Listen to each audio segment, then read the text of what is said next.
We are now going to talk about some of the limitations of monetary policy.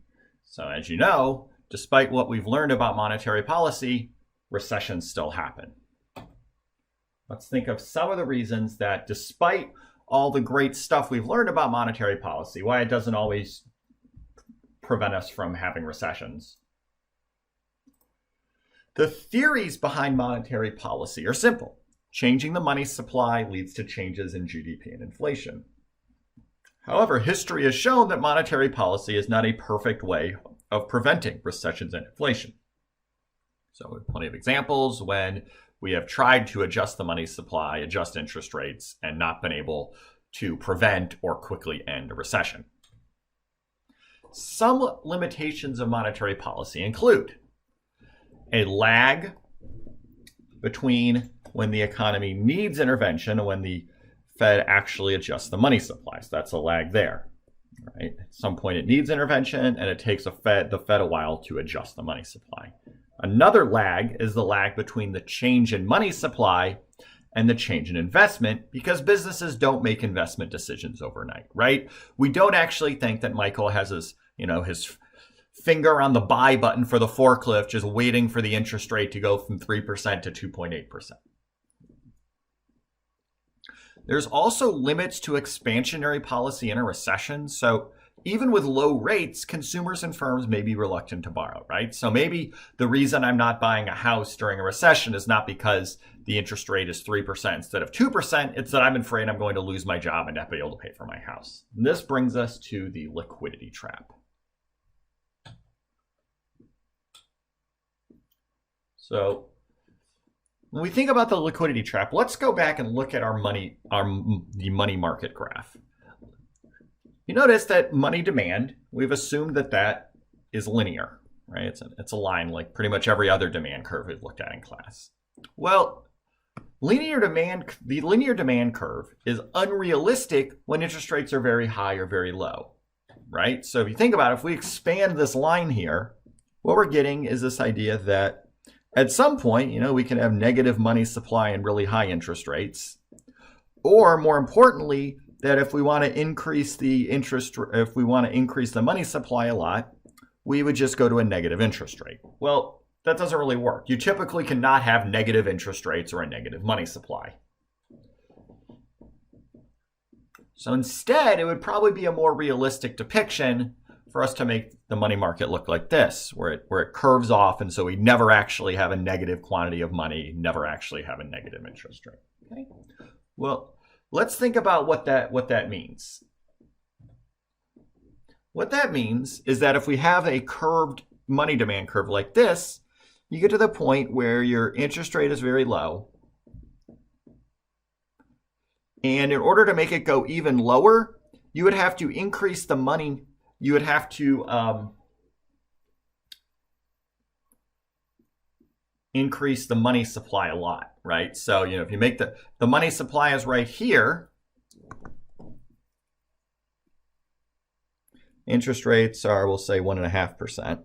Well, if you want to take the interest rate down just from 1.5 to 1, you have to increase the money supply a whole bunch. You'd have to get a big increase just to get a small decrease, or big increase in money supply just to get a small decrease in the interest rate. So when interest rates are very low, further increases to the money supply will not have a significant effect on interest rates. So let's see why this is. Typically, an increase in money supply leads to lower interest rates.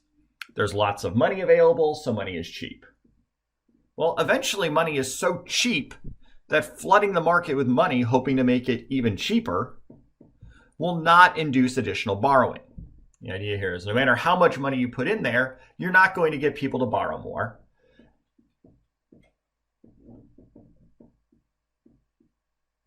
And so the liquidity trap is suggesting that everyone would rather hold a liquid asset, cash, than to save or borrow money, just because anytime you borrow money, you're still having to take on some risk. And so you'd rather just hold on to your liquid asset that is cash. Okay, so let's look at a problem involving the federal funds rate. Suppose the Fed wants the federal funds rate to be 6%. it should buy or sell bonds in order to increase or decrease the quantity of federal funds. The answer here is D. So why is it that the Fed should sell bonds in order to decrease the quantity of federal funds? Well, I like to go back to the arrows here. So if the Fed is wanting to get money out of circulation and increase the interest rate, that means we need money flowing from the banks to the Fed. So we need money going this way.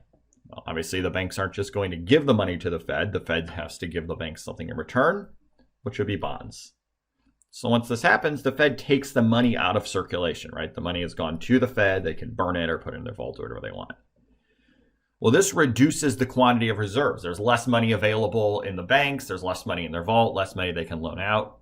Money is scarcer, so banks have to pay more in interest to get it. And that means if we are trying to adjust the Fed funds rate, remember that's the rate that banks pay each other.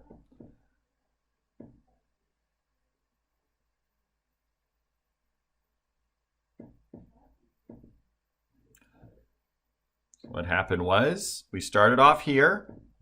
We reduced the quantity of reserves, resulted in an increase in the federal funds rate.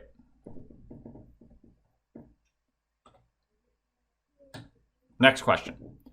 Suppose the reserve requirement is 20%. How does the Fed's decision to sell $20 billion in bonds affect the money supply? So here is D. It decreases it by $100 billion. And we're going to have to remember how the money multiplier works to do this. So the money multiplier is 1 divided by the reserve ratio. Here, what we said was that the reserve ratio is 20%, so 0.2. 1 divided by 0.2 is equal to 5. So 5 is the money multiplier.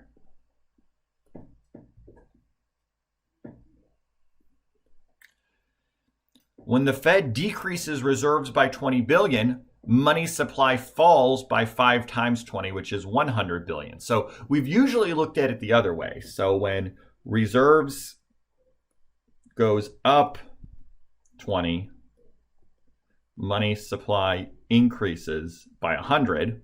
Well, it goes the other way too. So reserves go down by 20. That means that's $20 that Michael can't use to buy a forklift, that the forklift company owner can't take, deposit in the bank for a restaurant owner to come borrow money to renovate their restaurant, and so on. So if reserves go down by 20, the multiplier says that the money supply goes down by 100. Next question. The original interest rate was 8%. What is the new equilibrium interest rate? So note, here we have the new Fed funds graph and the original money market graph. So what's the new equilibrium interest rate? Answer here is D, 10%.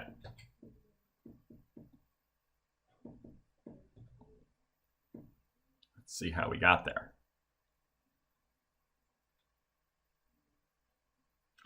Well, one of the things we saw was that when reserves went down by 20, money supply decreased by 100. So the money market says that money supply went from 250 down to 150. And if we just trace that on the money demand curve, that means the interest rate goes from 8% up to 10%.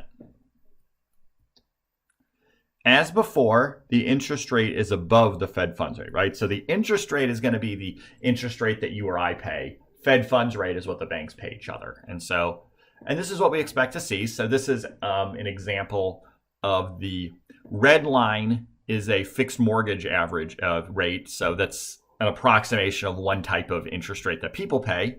The blue is the Fed funds rate, which is the rate banks pay each other. And unsurprisingly, the red line, the amount that we pay for in interest, is higher than what the banks pay each other.